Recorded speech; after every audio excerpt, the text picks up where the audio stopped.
Mateo 12:31. ¿Qué o quién es el espíritu contra que se está blasfemando en este versículo? Él mismo dice así: Por tanto os digo, todo pecado y blasfemia será perdonado a los hombres, mas la blasfemia contra el espíritu no le será perdonada. Bueno, desde la antigüedad este pasaje ha tenido muchas interpretaciones. La primera vez que se hace referencia a una de estas interpretaciones nos lleva al Didajé, en el año 90, entre el año 90 y 150 después de Cristo. Dice: no tenéis ni examinéis a ningún profeta que habla en espíritu, porque todo pecado será perdonado, mas este pecado no será perdonado. Sin embargo, no todo el que habla en espíritu es profeta, sino el que tiene las costumbres del Señor. Así pues, por sus costumbres se discernirá al verdadero y al falso profeta. Acá encontramos que la blasfemia contra el espíritu se refiere a hablar contra cualquier mensaje profético verdadero, o incluso podría extenderse como hablar contra el profeta mismo cuando se encuentra en su labor respectiva. A diferencia de esta interpretación, posteriormente en el siglo III, Orígenes lo entiende en referencia a los creyentes cuando se desvían de la fe. Cuando esto sucede, el espíritu abandona al creyente. Un siglo más tarde, ya existen múltiples interpretaciones nuevas y diferentes, como la de Atanasio, la que hace referencia a que la blasfemia contra el espíritu se refería a llamar a Cristo Belcebú. Ambrosio, por otro lado, entendía que la blasfemia sucedía cuando se le llamaba poder del diablo al poder de Dios. O incluso otros, como Basilio, irían más allá y extenderían este mensaje como una referencia a la tercera persona de la deidad trina. En general, optar por una solución desde el punto de vista de la tradición no nos lleva a ningún lado. De hecho, este y muchos otros casos nos evidencian que incluso ya desde el siglo IV, cuando la tradición no estaba de acuerdo con la opinión de los padres de la Iglesia, estos simplemente optaban por no seguirla.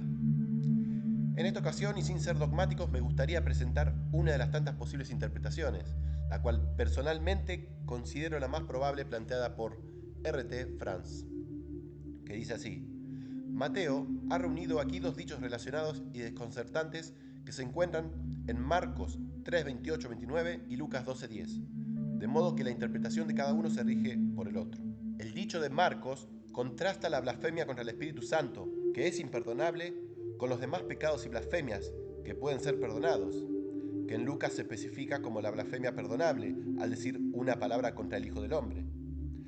La blasfemia contra el Espíritu Santo, es decir, contra la actividad manifiesta de Dios, como se ve en el versículo 28, es más grave que otras formas de calumnias y abuso.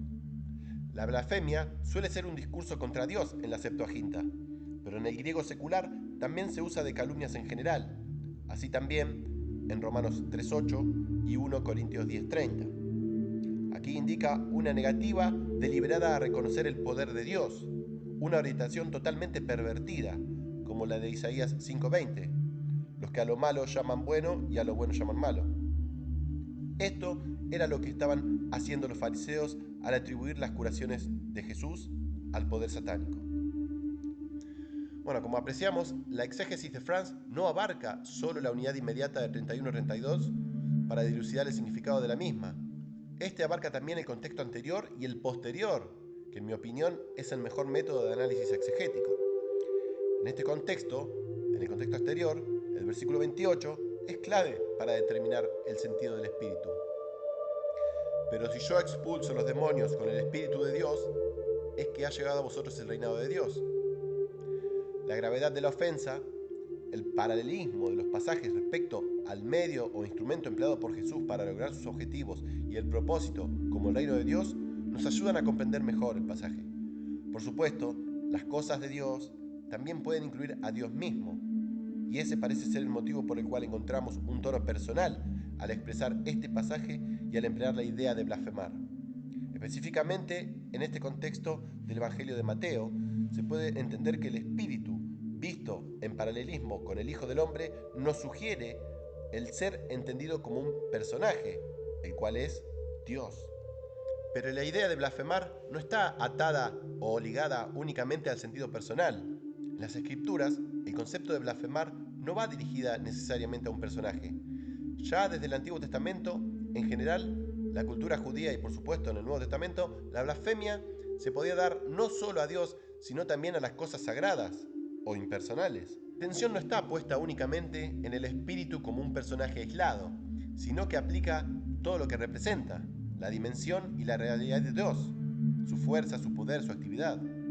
Por eso, blasfemar contra el espíritu no es simplemente ofender a una figura, sino rechazar activamente la obra misma de Dios. En este contexto, el personaje en cuestión no es el Hijo del Hombre, no es Jesús, contra quien se deja claro que puede haber perdón si se blasfema contra el Hijo del Hombre, contra Jesús. Y tampoco hay otro personaje posible que encaje con la identidad de espíritu, más que Dios mismo.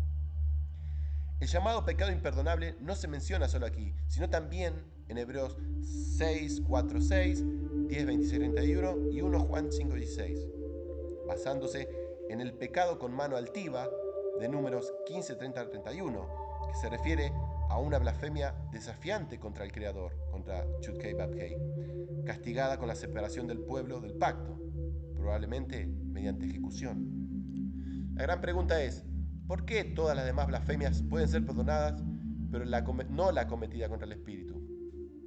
La clave está en entender que al Espíritu, que es la fuerza activa de Dios en el mundo.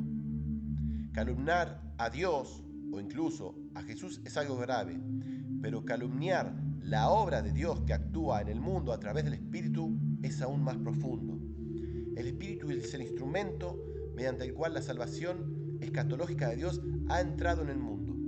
Y despreciar o rechazar esta herramienta divina de salvación, la misma que respalda el ministerio de Jesús, es una acción que según el texto no puede ser